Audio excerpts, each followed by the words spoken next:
না দূরে থাকুক, বরং এটা নিয়ন্ত্রণ হারিয়ে ফেলছি আমরা। ক্ষেত্রে বিভিন্ন দাতা সংস্থা সকলের প্রত্যাশা অনুযায়ী এবং উপাদান অনুযায়ী ইজিবি প্রবর্তিত হয়েছে এই লক্ষ্যে যে একটা উন্মুক্ত প্রতিযোগিতা হবে, দুর্নীতির যে যোগসাজশমূলক যে দুর্নীতি হয় কর খাতে সেটাকে নিয়ন্ত্রিত হবে, এটি ছিল মূল লক্ষ্য। এবং ভ্যালু ফর মানি, যে অর্থ ব্যয়িত হচ্ছে সরকারি খাতে, সেটির মূল্য, পর্যাপ্ত মূল্য সরকার বা জনগণ পাবে, এইটি হচ্ছে ইজিপির মূল লক্ষ্য।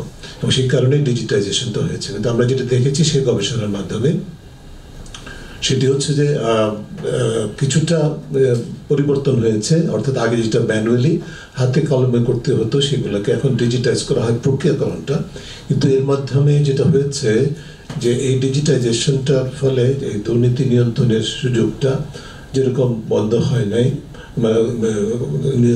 দুর্নীতি যেরকম নিয়ন্ত্রণ করা যায় না, অন্য দিক থেকে যেটা হয়েছে যারা অনিয়ম দুর্নীতিগুলো করেন, এই যে ত্রিপক্ষীয় শক্তি যেটার কথা আমরা সবসময় বলি, আজকেও যেটা বলা হয়েছে যে আমলাতন্ত্র বা ক্রয় প্রক্রিয়ার সাথে জড়িত কর্মকর্তাদের একাংশ, অন্যদিক থেকে যারা ঠিকাদার এবং যার সাথে রাজনৈতিক শক্তি, এই ত্রিপক্ষীয় আদালতের মাধ্যমে যে দুর্নীতিটা হয় সেটির আরও ডিজিটালাইজড হয়ে আরও বেশি প্রাতিষ্ঠানিক রূপ লাভ করেছে আবার ক্রয় ইজিবির মাধ্যমে।